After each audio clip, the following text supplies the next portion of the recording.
We're not the suits that talk football. We're the dudes that know football. And you've just crossed over into the trend zone. Dave here with Casey, and we are the football dudes. Are you ready, brother? Yes, I am, my friend. I am ready to go. That's the signpost up ahead. Next stop, the trend zone. It is Wednesday, November 12th. We're coming at you for Los Angeles, California. It is a beautiful 63 degrees over here on the west side. Quite lovely indeed. A little chilly, though, got to be honest with you. Yeah, those November winter storms, 66 degrees up here in the Sherm, Dave. I don't know how we're going to survive. Yeah, it's supposed to be a little rain coming tomorrow. You know what, Dave? You know what they always say in LA? We need it. Yeah, we need that rain. We need a little rain. All right. Today's episode, the Giants dropped the ball. Another rising star falls, and ESPN's greed disappoints fans for yet another week. A little survivor, a little fantasy go back starts of the week, and all of the awesome games coming All up of them. this week in the NFL. But we cannot take a trip into the trend zone without a tasty nug for the people. Casey, are you holding? I am holding. You know what I got? I got a very special birthday nug. It is Football Dude Dave's birthday show. So tune in, subscribe, do all that good stuff, and wish my good friend Dave a happy birthday. Appreciate that, Casey. My heart is over here. It's very, I'm speechless. Cry after the show. Cry after the show. It's beautiful, man. Hey, folks, I'm giving a gift to you. The Trend Zone, available for subscription on Spotify, Apple Podcasts, Google Podcasts, Amazon Music, wherever you get your podcasts. It's all out there, folks. Go get it. That's what kind of guy Dave is, giving you something on his birthdays. All right. Moving into the top trending stories, Casey.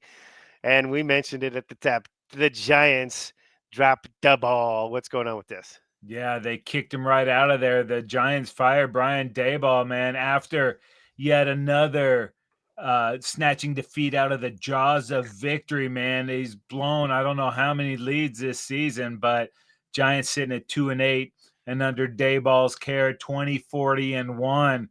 Just not good enough there. So this season has been off the rails.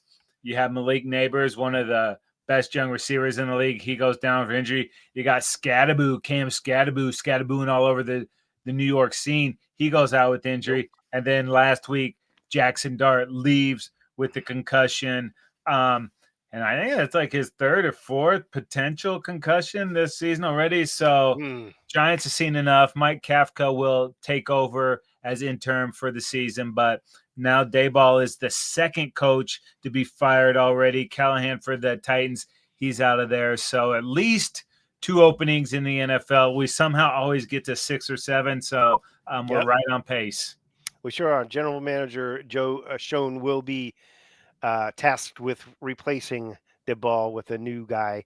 And maybe Kafka can show that he can create the metamorphosis with Dart there. We'll see. But don't rush Dart back, folks. Start this way. I wouldn't see Jaxson Dart the rest of the season, man. Put him on the pine.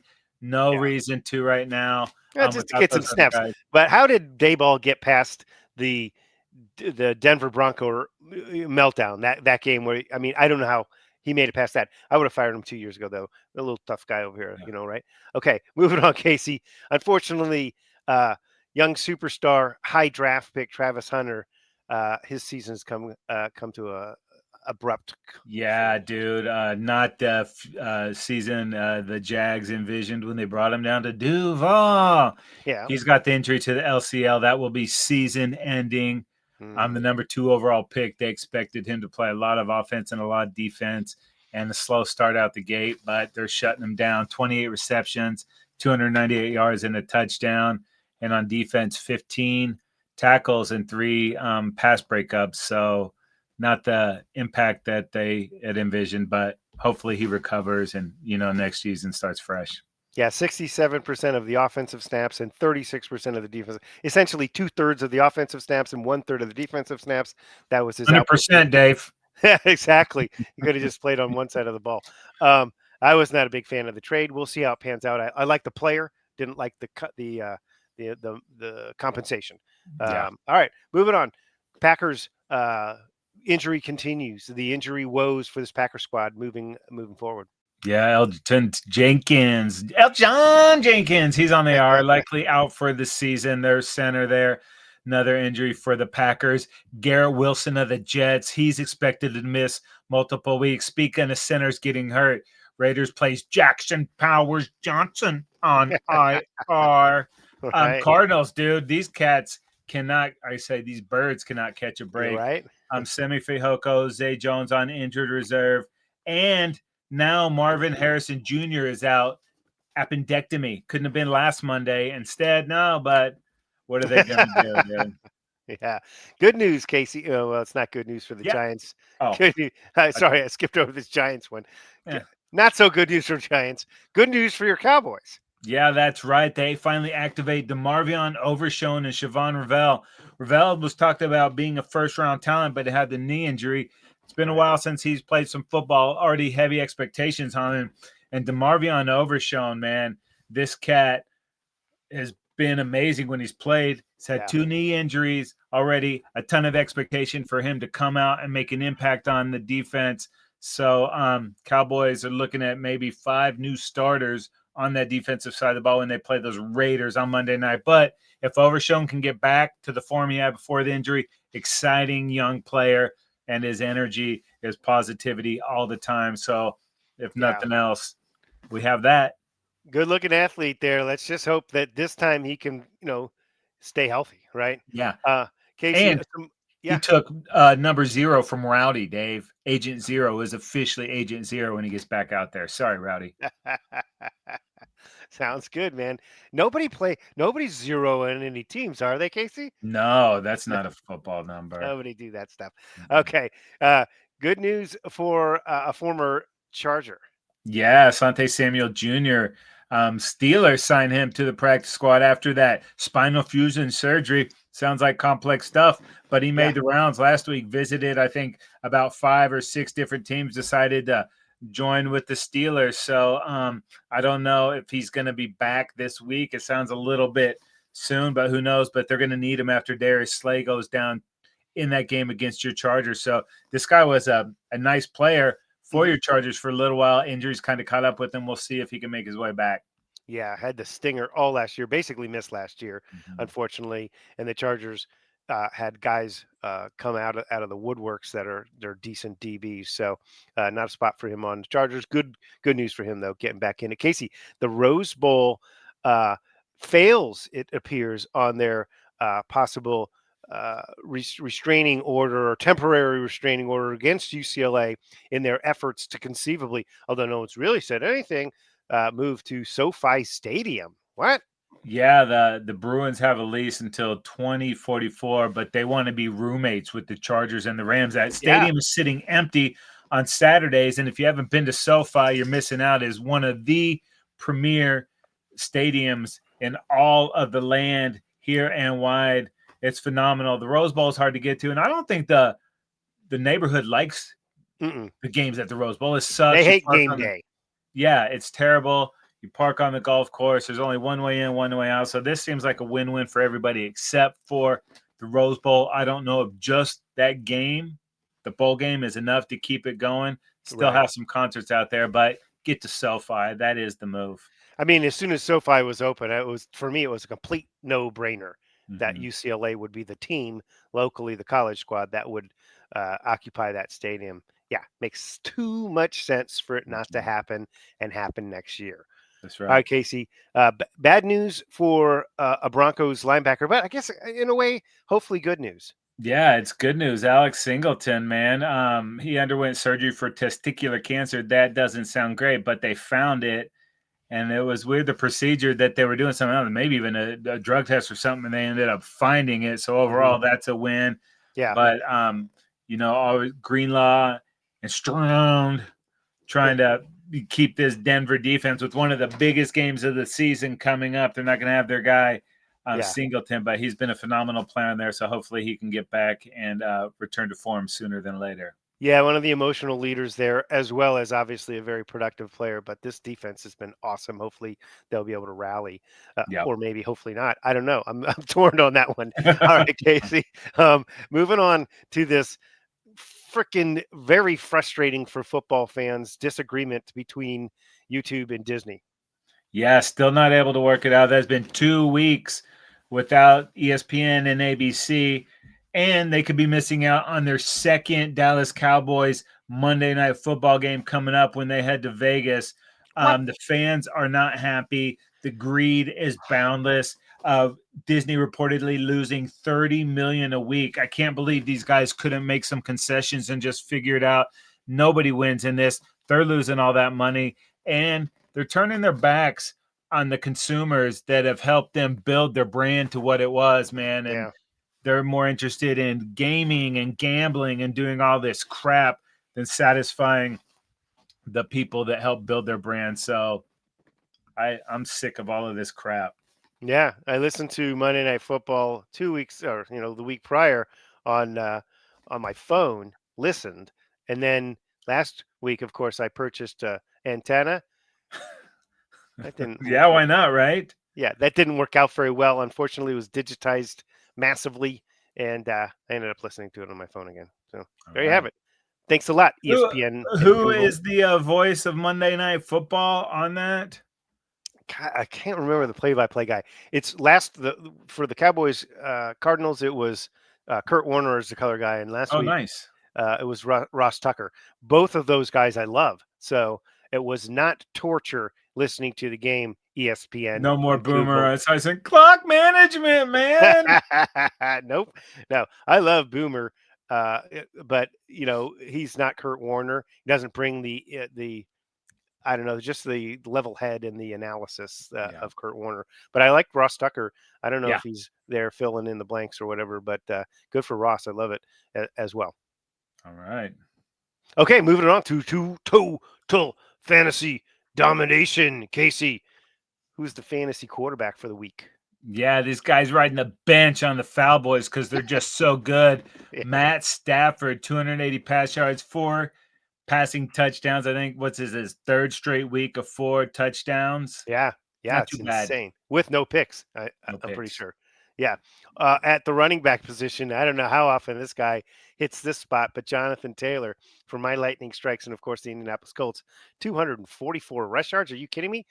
And Wow. 3 rush touchdowns as well as 42 yards receiving. Man, wow, what a season Taylor's on. Man, let's just hope he can stay healthy. This thing is fun to watch. Yeah, and the Donkey Shawns and the ATL, Drake London, baby. London calling 104 receiving yards and a receiving touchdowns and throwing a 2-point conversion for shits and giggles. Yeah, and how about at tight end, Trey McBride, man? This guy couldn't score a touchdown most of last year.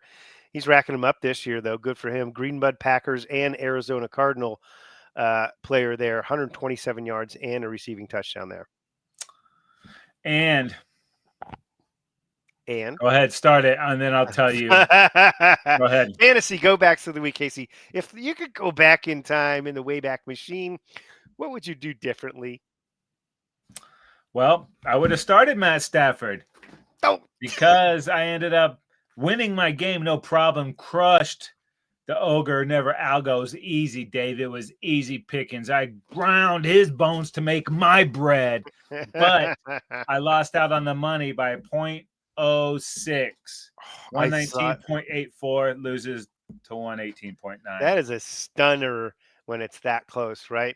Brutal. Yeah, I was in pretty good shape there. I could have played the Houston defense instead of Cleveland defense, which I specifically picked up just to play against the Jets this one week.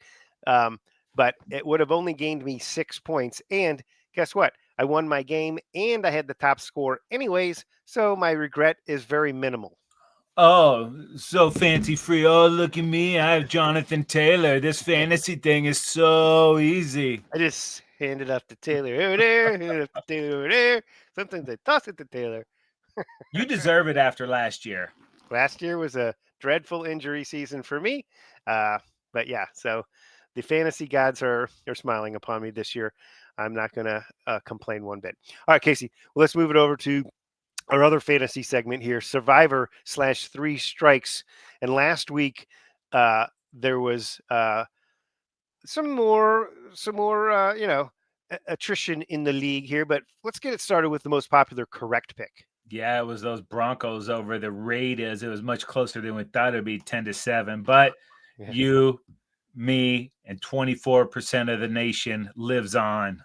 Yeah, it was a little nerve wracking, but I wasn't really that nervous, to be honest with you. Last week's most popular incorrect pick was the one me and you both said, "Hey, wait a minute, why is everybody on this thing?" Stay away. We warned them, Dave. We did. Carolina loses to the Saints, and almost 31% of the country goes down with those Panthers. Next week, Casey, there's a couple of good ones that are available if you have those teams at your disposal. Yeah, Patriots over the Jets for almost 65%. Oh my God, is that really? I'm gonna have to back off of that one. That number is way too high for me. And then, of course, the Ravens over the Browns at just under 16%. Yeah, I'm not sure where I'm at with that one there, but I don't have New England, so I'm going to be scrambling a little bit around that. All right, Casey, let's stop all the fantasy nonsense, and we'll get into the actual games for this week. On a bye, though, this week, the Indianapolis Colts, unfortunately, for my fantasy squad, as well as the New Orleans Saints. Not so unfortunate for most people's fantasy squads, but it is Week 11 NFL fantasy action. Let's get it started. Whoa. What did you say, Dave? Week 11, it's NFL football. Week 11. Go. Week 11? Yes, sir. Week 11. It's slipping away. It most certainly is. Oh. Absolutely. Wow. But whew, it is some good action this week, Casey, with a handful of really, really premier matchups amongst a couple of duds sprinkled in there. Let's go ahead and get the dud out of the way, Dave. All right. Odds courtesy of pregame this week, Casey. Hopefully I didn't screw any up. Thursday night football, we'll get it started with the New York Jets heading to New England to play the Patriots. Patriots are 13-point favorites. Woo, big number. Wow. Yeah, the Patriots, dude, right now sitting at the 1 seed in the AFC, dude, riding like a 7-game win streak, playing some really damn good Vrabel football. They went down to Tampa last week and smoked those Bucks. I did not see that one coming. And then the poor Jets, they get rid of all their great players, and somehow they beat the Browns. So we're 2 in a row. Yeah. Don't stop the presses. The cool thing is the Patriots will be wearing that special jersey on Thursday night, and I think it looks pretty sweet. Yeah, and the Patriots are on a 7-game win streak, not just a 2-game win streak like the Jets over there. Yeah, screw those Jets. Yeah. All right, Dave, let's get this thing cracking from Madrid.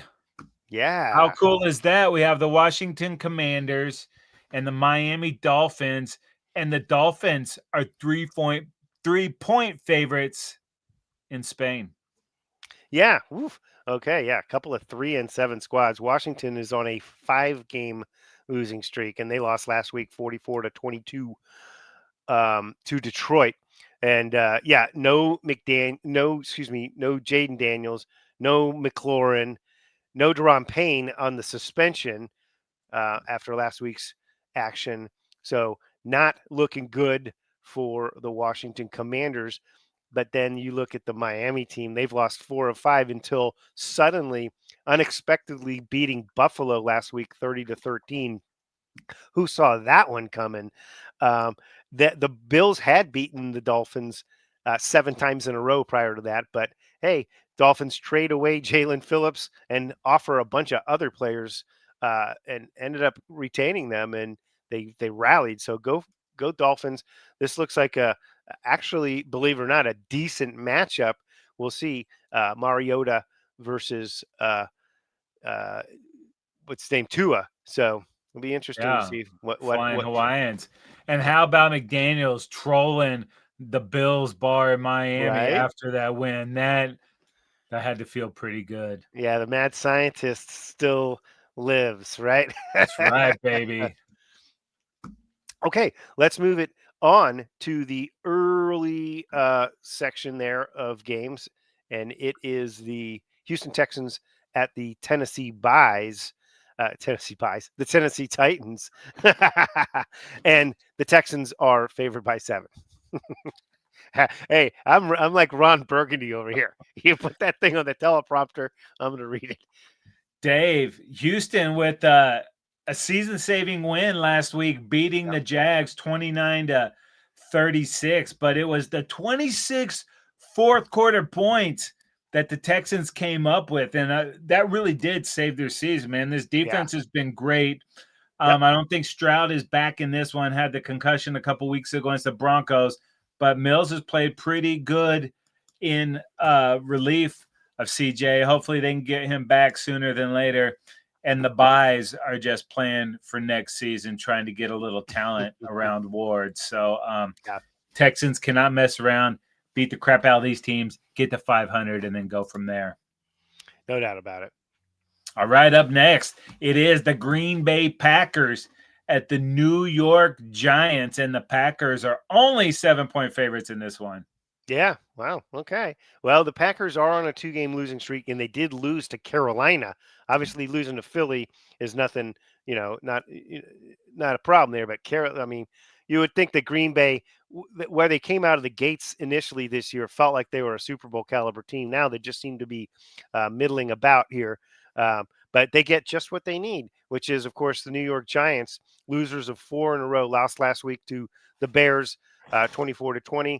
They're without Malik Neighbors, as we mentioned before. Scadaboo's gone.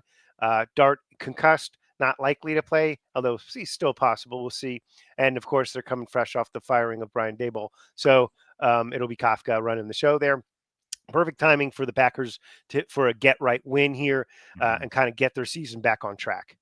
And Micah Parsons and myself had the same amount of sacks over the last 2 games. Yeah, it's not like both you guys are facing like double teams, even triple teams on quadruple teams, Dave, and you're somehow just unable to overcome. But hey, he's going to keep working. We're making our teammates better. Keep working. That's right. All right, up next, this is Cincinnati Bengals. They're heading to Pittsburgh to play the Steelers.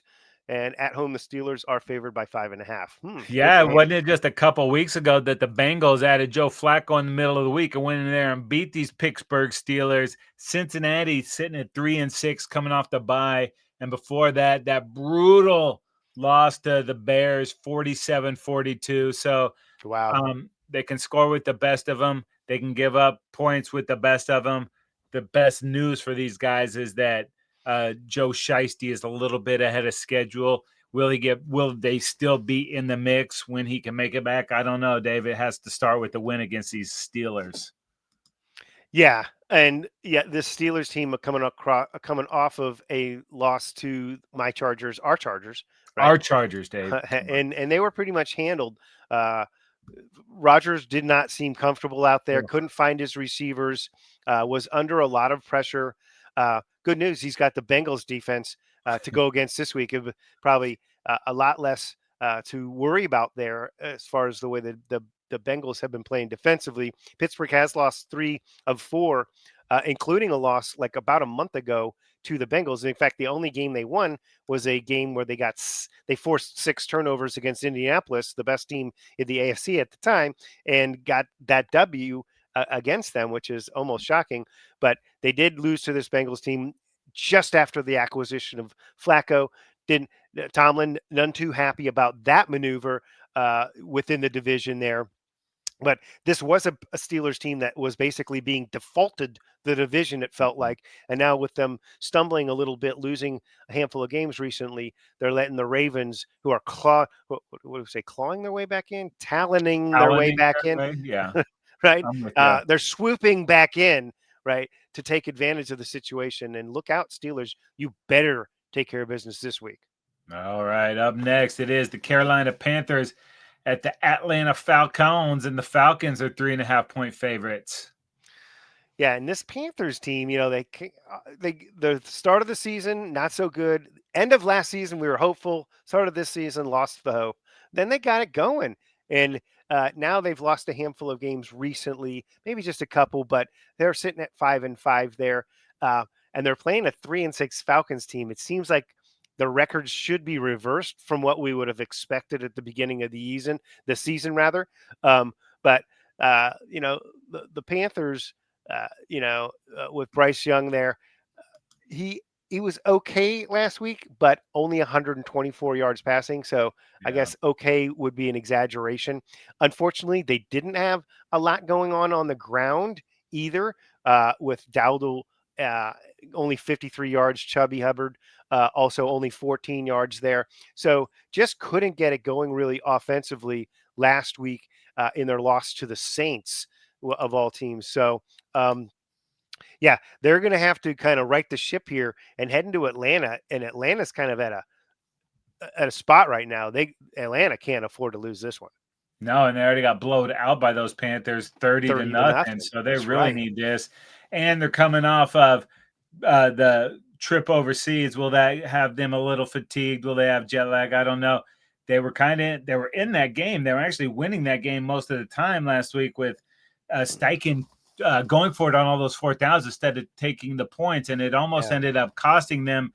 Penix, not a great game, 12 of 28, 177 yards and just a touchdown. But what's saving these guys, obviously Drake London having an incredible year, but the 1-2 punch of Bijan and Algier. Algier's kind of been the goal line back there. He poached those 2 touchdowns from Bijan last week, but you mentioned it, dude. Atlanta just kind of hovering there. Both these teams are. The winner stays alive for another week, and the loser probably moving on to next year. Not record-wise, but how tight everything is in the NFC. I don't see another loss helping these guys. Yeah, no doubt about it. All right, let's move on. It is the Chicago Bears heading to Minnesota to play the Vikings. Vikings are favored by 3 at home. Yeah, and the Bears were losing this game for the majority of it, but they outscored the Russell Wilsons 14-3 in the 4th quarter, and that was enough to get it done. Not a great day by Caleb Williams, 20-36, but no interceptions, Dave. And when he really needed it, he had the big run, that 29-yard touchdown run, kind of broke that thing open. DeAndre Swift's getting a little healthier. The Bears playing pretty good. I think this is 5 in a row, maybe 6 in a row. So they're feeling themselves. Wow. And if they want to stay on the mix, go ahead and smack a divisional foe in this one. But it's going to be tough to go up to that Viking ship and beat the purple. It is. And this is one of the, just like the last game for me, you're looking at the Bears at 6-3 and the Vikings at 4-5. At the beginning of the season, if you'd have asked me to pick the records for these squads at this point in the season, I would have reversed them, of course. Minnesota coming off of a loss to the Ravens. They were too mistake prone, really, to a lot of penalties. Like 8 or 9 false starts. Come on. Outlandish. You can't win when you're beating yourself. 2 interceptions there for McCarthy. A decent day otherwise, but really under 50% is not an acceptable NFL percentage. No. His quarterback rating 54.5 reflects the way that all went down. He just had 1 touchdown pass. And rushing the football, they have Jones and Mason running the ball, but if you add McCarthy, he led the team in rushing with 48 yards. Then they've got a good running game, but they don't really with just the running backs with just 47 yards for Jones and Mason with just 25. And in getting the receivers involved, what do you think of when you think of these Vikings? Of course, Justin Jefferson and Addison, and they combined for just over 70 yards receiving on 7 grabs. Naylor had an amazing game with 124 yards, but most of that came with a 62-yard play. So it wasn't working offensively for this Viking squad last week. And as a result, they came up short in that game against the Ravens. And they're going to need to put it together in a more consistent way, eliminate those stupid self-inflicted wounds, and hold on to the football and protect the ball. And then they're in good shape at home against this Bears team to sort of right the ship a little bit. Yeah, and it was the Bears that melted down on opening week on Monday night against these Vikings. Had the huge lead, and watched it dwindle in the fourth quarter. We'll see if they learned from that. All right, Dave, up next, it's our Los Angeles Chargers at the Jacksonville Jaguars, baby, and our Chargers are 3-point favorites on the road.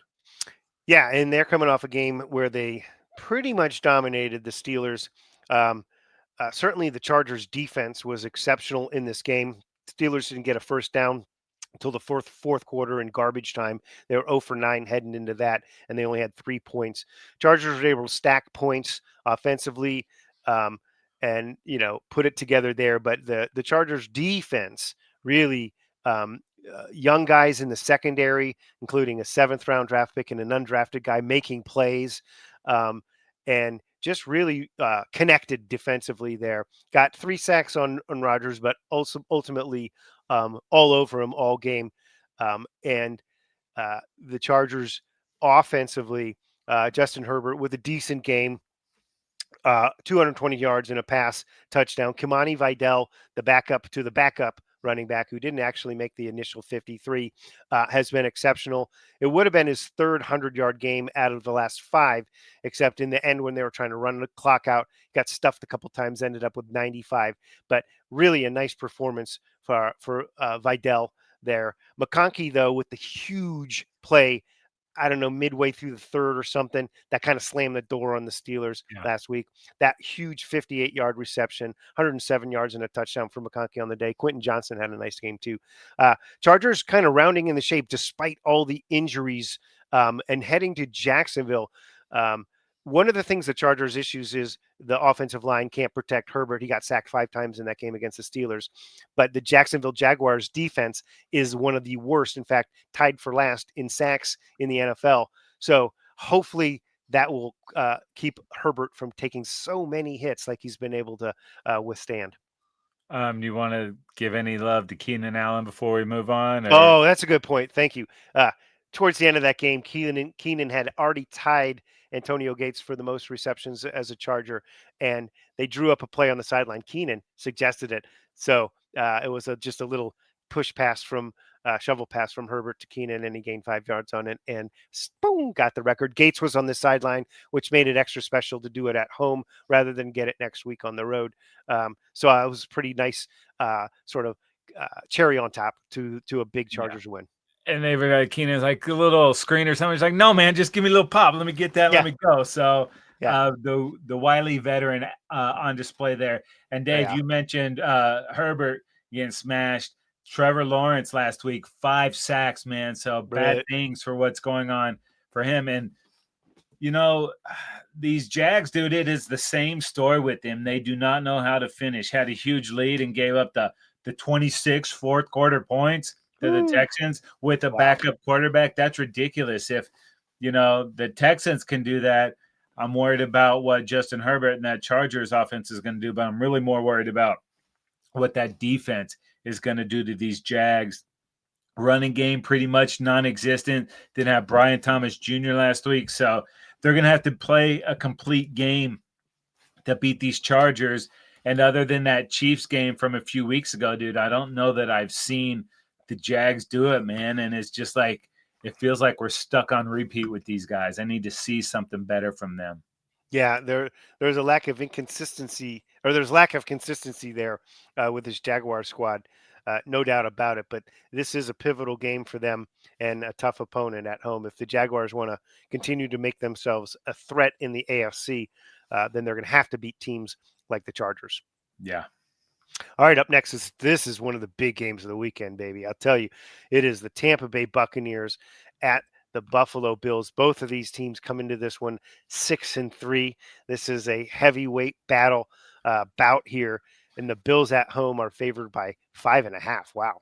Yeah, and another AFC East team came down and beat these Bucks in Tampa last week, 28-23. I'm talking about the New England Patriots, man.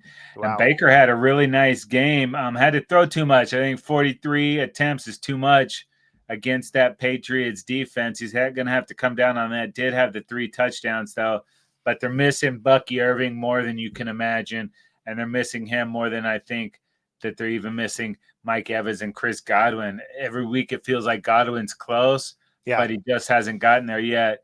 He's practicing, I heard, and so is Irving. We'll see, right? Yeah, they need those guys, man. Luckily, they've got a little distance in the NFC South there, but Abuka, man, 6 for 115 in that touchdown. They got it close. They just could not finish the job last week. So it's not going to be any easier going on the road. And I'm sure it's going to be chilly conditions and maybe some precipitation and such there in Buffalo on Sunday.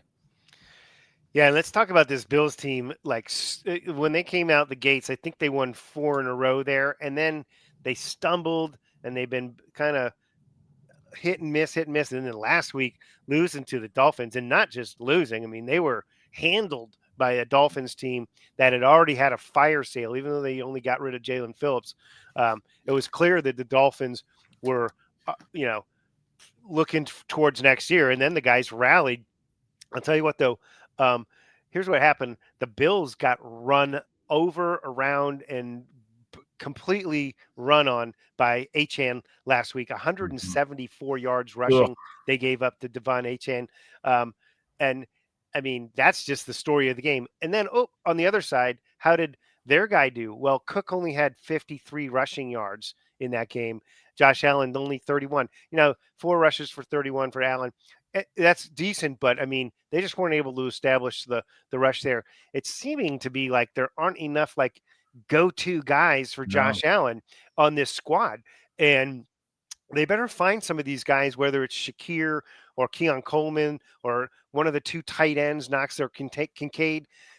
Somebody has to be a dude you can count on, down in and down out, or game in and game out, because this Buffalo squad, this is their year. They're out in front and everything, but now suddenly the Patriots are in first place. I mean, wow. And now this is a tough game. This Buccaneers team coming in off of a loss. They're coming in to this game off of a loss. Man, both of these teams need this win bad to get back in the W column and point this thing in the right direction. This is going to be a brutal matchup. Yeah, they really missed Kincaid when he was out with the injury. And we saw last week Josh Allen with the red zone interception and then the fumble late. He's just not been making those mistakes. And of course, he did last week and ended up costing him a big game. This is super important. All right, David, late slate it is. The Baltimore Ravens at the Cleveland Browns, and the Ravens are 8-point favorites. Yeah, excuse me. Starting with the Ravens here, Baltimore coming off a W over Minnesota, 27-19. They lost 5 of their first 6 games, and now they've won 3 in a row. Obviously, they were injured like crazy during that initial stretch of the season where 15 guys were banged up there, and a lot of them not being able to get on the field. Now they've won 3 in a row, and they have a very favorable schedule moving forward. And now you've got the Cleveland Browns as your opponent here, sitting there at 2-7. They coming off that loss to the Jets last week, 27-20. Cleveland's not going down. They're not going to be easy. This is divisional, but this is a game that if the Ravens want to, do this miraculous comeback after so many losses early on and really take this division, which is totally up for grabs, then they got to get this W for sure on the road. Big time. All right, let's move on. It is the San Francisco 49ers at the Arizona Cardinals. The Niners on the road are favored by 2.5. Yeah, Niners got smoked by our Los Angeles Rams last week, 42-26. Man, Matt Stafford, you talked about it. 4 touchdowns. Obviously, they're missing Bosa and Fred Warner on this defense. Hufanga, who's now on the Broncos. Greenlaw gone too. It's not the defense it used to be, but it's not the running game that it used to be either. McCaffrey only 30 yards. Brian Robinson Jr. only 41. Kittle had a nice game. He looks to be back. McCaffrey did have 8 grabs, and Juwan Jennings had a nice game, but they're not running the ball, which has been a staple of the Kyle Shanahan offenses. Max playing pretty good. I know Purdy's getting close. They're going to hold him out. They're going to force him back in there. You paid them all that money, so I know they want to see their investment. And then at this point, you mentioned at the top of the show, where I mentioned all the receivers that are out for these Cardinals. They're just trying to play spoiler now moving forward. But I don't think they can spoil it with all the injuries they already have on offense, man. It's probably brutality coming their way. Yeah, tough situation for these Cardinals in a very, very tough division. At 3-6, you're not buried, but when you look at that division, they're buried. Yeah. Speaking of that division, Dave, maybe the best game of the week, the other Woo! half of the NFC West, the Seattle Seahawks at our Los Angeles Rams. And the Rams are 3-point favorites at home, but I Yeah. love what the Seahawks are doing. Shoot, man, this is such a good football game, and our Rams at SoFi are going to be really, really stoked up, and that crowd is going to be ramped up. But let's talk about these Seahawks. Um, Last week, getting a big W against the Cardinals, there, 44-22, as you mentioned. Big game. DeMarcus Lawrence scoring 2 defensive touchdowns in that game, and essentially that was it. There's not much you can do to overcome 2 defensive touchdowns like that. It was the really ultimately the Seahawks didn't have to do a hell of a lot on offense because they were out 2 possessions essentially, and those ended up immediate touchdowns thanks to DeMarcus Lawrence. He used to be a Cowboy, didn't he? Casey? I don't know. Yeah, I can't remember. Fuzzy. Anyways, a very modest game for our guy Sam Darnold, who we always have rooted for, but an efficient game, 111.8 quarterback rating on only 12 passes for 178 yards. Modest game for the combination of Charbonnet and Walker. They got Halani, the other running back, into the mix there for probably overall close to 200 yards rushing here. Of course, when you're out in front and things are working out well, you rush the ball a ton. Smith and Jigby, we talk about him every week. He still seems to be uncoverable. And they bring in Rashid Shaheed. We'll see what kind of role he can play, if they can get him back or get him sort of acclimated to what they're doing there. This is a Seahawks team defensively 3rd in the league in sacks and top 5 in points given up or something like that. Mike McDonald's defense is really starting to play well. The defense has the power. Speaking of defense, man, these Los Angeles Rams play a little bit of defense too. Yes, they do. This is, dude, the Rams have everything you need for a run to the Super Bowl. Yep. Great defense, great offense, Hall of Fame quarterback. I think we can say that at this point. The front four that can just cause havoc. Get after you, and they don't have to blitz. Kyren and Corum, a great 1-2 punch at running back, and then maybe the best 1-2 punch at receiver with Devontae Adams and Puka Nacua. Rams have a little bit of everything. One of the best young coaches. This is a huge game, dude. The winner of this is setting up to take NFC supremacy from the rest of the conference, but it starts on Sunday. Gonna be a physical game, Dave, and I cannot wait to watch this one, bro. It's going to be a fantastic football game. Yeah, wow. In the afternoon there. It's going to be beautiful. Let's move on to another really, really good game. Not the lofty 7-2 records, but we got obviously the Chiefs, who have won 9 division titles in a row, going into Denver to play the Broncos, and the Broncos are leading the division this year. So super, super big time AFC West football game, man. This is huge for both of these squads. Yeah, the Kansas City Buys coming in at 4-point favorites, coming off their bye week. And Dave, the record is only 5-4, but I think this team is better than last year's 15-1 team, or 15-2, whatever the hell they were. Yeah, they seem more complete, man. Rashee Rice is coming back, and just having a huge impact on this offense. Kareem Hunt's getting back in there too, and Mr. Swift, he's having a wonderful season. The defense is pretty solid. They don't have the wins, like I said, only 5-4. But Dave, how many times have we seen this story? Oh, the Chiefs are on the verge of giving up the division, and that's kind of what pumps their nads and gets them going. Now, before the bye week, they did lose that game at Buffalo, 28-21, but it was a tight game, and they were right there for most of it. So, I fully expect the Chiefs to do Chief things, but if there was ever a time to take them over, it's when you're 8-2 and hosting them. But we get to find out what Denver is made of, because you're going to have to beat the champs to be the champs, and we're going to find out on Sunday. Yeah, we know Andy Reid, coming off of a bye, has got some, just magic formula to, self-scout and then scout the other team, whatever he does. It's nonsense, but he's got an incredible record. This Broncos team at home, though, sitting at 8-2. I think they've won 6 in a row, maybe 7. And it seems like all of them with like a little bit magic dust or something sprinkled onto the game. Last week they were in a tight one against the Raiders, right? Well, from a good news perspective, this Broncos defense is exceptionally good. The Raiders basically held to 143 yards passing from Geno Smith, Genty, and company. Genty was 60 yards. So all said and done, they had about 75 yards rushing. 200 and something yards of total offense. They sacked Geno Smith 6 times. This Broncos defense is far and away the sack leader in the NFL, like by like 12 or 14 sacks more than the next best team. Defense is for this Broncos is absolutely sick. Bo Nix, not a great game last week. 2 picks for Bo Nix. J.K. Dobbins, 77 rush yards. It was a decent game. They didn't have to do a ton, but they did because they only squeaked out that victory.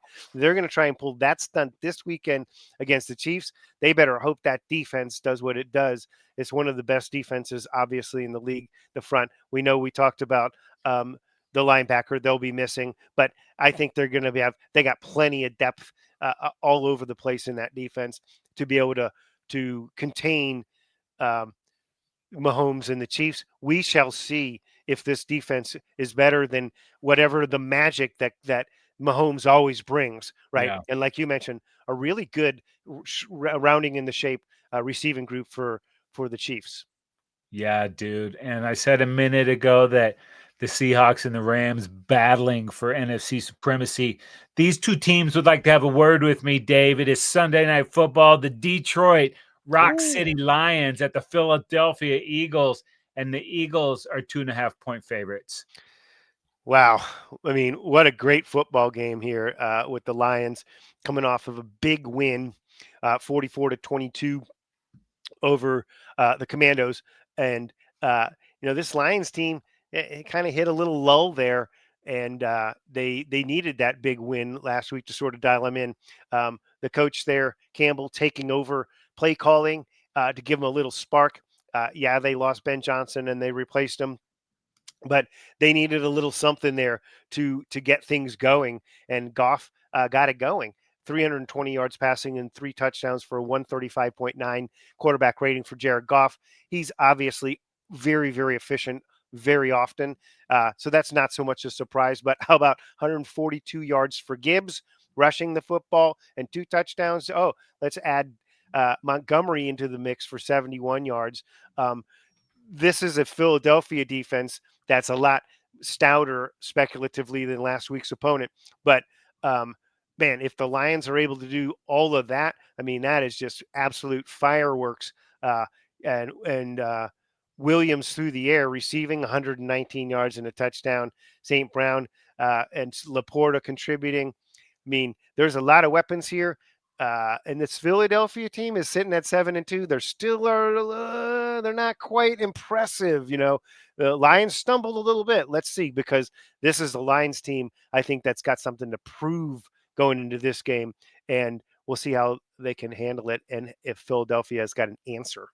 Yeah, Amon-Ra St. Brown got his Rocky Balboa going a week too early before I went to Philly, slugging the Commanders right there in the face, though. But Philadelphia, dude, man, Philly problems are pretty good to have. What's wrong? Right? They look like crap. Oh, yeah, to the tune of 7-2 and the number 1 seed in the NFC right now, man. It's like nothing jumps off the page as, wow, they're good at this other than false starting on the tush push. But that being said, when the money's on the table, they snatch it. They don't make the mistake to lose the game. They make the play that wins the game.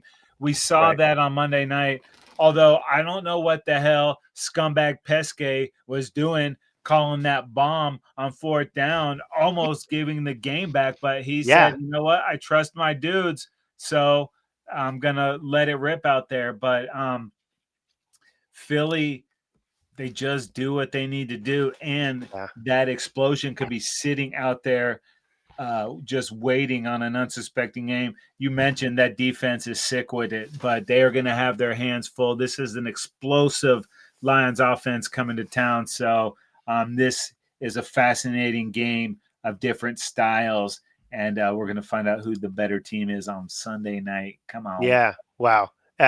Philadelphia wants to play like close to the vest and control the game, and the Lions want to just kind of like explode and flash. And both these teams know how to play physical football. It's gonna be fun. And if the Jamison Williams effect from last week continues forward, is that why Dan Campbell said, you know what, I'm going to call plays because number one's not getting the ball enough. You add that to Sonic and Knuckles. Wow, watch out. Yikes. All right, up next, it is Monday Night Football, Casey, and it is your Dallas Cowboys, and they are playing against the Las Vegas Raiders on the road. The Cowboys are favored by 3.5 in this one. Yeah, dude, and the Cowboys recovering from the loss of Marshawn Nealon, just a sad, tragic story. Just brutal, man. The older you get, the younger you realize 24 is, and it's just sad that there wasn't some kind of days after his first NFL touchdown, which you would think would be the highest point in somebody's life. And part of the crap we try to stay away from this from the most part is talking shit on players online. Sometimes we goof around, but I don't think we're ever mean-spirited. And it feels like social media is too much of that stuff these days. And, it gives a bunch of a-holes a voice that maybe don't deserve it. And they say stuff behind their little keyboards that they wouldn't say out in public. And it does matter what you put out there, So, but back to football, Cowboys coming off the bye week, a disappointing loss to the Cardinals the week before on Monday night that a lot of people didn't get to see. So they might not get to see this one either. But I think the biggest problem with the offense, especially last week, is Schottenheimer's been so worried about the defense that he's calling his offense to try to compensate for that rather than just doing what he does. A couple of fourth downs, they go for it instead of kicking the field goal against the Cardinals. We have Butter Aubrey back there. The guy is money. He should be kicking all the time. You know what I mean? So it's like, don't get out of what you do because of what you think is going to happen on the other side. And I think that ended up costing them last week because that game would have been within one score had they just taken the points. Yeah. That being said, they go out and they get Quinnen Williams. I think he's going to have an immediate impact on this run defense. And if they can shore that up between him, Clark, and Osa Digizua up front, that's going to let the ends be freer and get some pressure on the quarterback. Clowney's coming around, coming off the couch, taking him a while, but he's getting in there. The offensive line has been banged up all year. So hopefully this will be their best game moving forward. Not sure what's happening at right tackle. I'm not ready to move on from Steele, but I think they might be. But that new look defense, with Quinnen Williams, like I said, also Logan Wilson. If you go back and watch that Cincinnati Rams Super Bowl from just a couple years ago, this dude was the MVP. If the Bengals find out a way to win that game, I'm not sure what he's got left in the tank, but I know it's going to be better than what the Cowboys have had so far. We mentioned Agent Zero is probably going to play. Ravel, he's been activated. I'm not sure he's back in this one, but help is on its way. Malik Hooker should be back for this one. So starting to get healthy. I'm not sure what the status of Diggs is either, man. So many injuries, but Cowboys on the outskirts of making a run. Yeah. 3-5-1. They have very little room for error, but you're talking a whole new look defense. And if the offense can get back to doing what it's been doing, then stuff could open up for them. And they're playing the Raiders. Yeah. And this Raiders team, as you mentioned, 3-5-1 for the Cowboys, and still hanging on there. Need a run. This Raiders team, I don't know if a run is even a possibility at 2-7. The division seems to be out of reach for them, and a wild card is a million miles away. Coming off last week's, it felt like they made their stand against the Broncos, and it just wasn't good enough last week. And this is when you look at them, and honestly, they are 2-7, but they could have easily won 2, maybe even 3 more games. They were close in a lot of these games. Right? It is the NFL. It is a game of inches, and they came up a couple inches short, and that's why they sit at 2-7. This is not an awful football team, but they didn't play well last week. They couldn't protect the quarterback. Well, now you've got these studs on defense. They're going to want to run Genty and establish the run, and if they can't do that against your front, the Cowboys defense has been porous. Geno Smith will sling it. But like I said last week, he got sacked 6 times. He throws picks. He gets sacked. You got to make him make mistakes if you're the Cowboys defense. But they're going to have to try and get Tyler Lockett, who's right there, the old guy who's just recently been a new Raider here, and Brock Bowers. I mean, Yeah. my God, you've got to feature Brock Bowers. You got to target him 10 times at least, and get the offense going.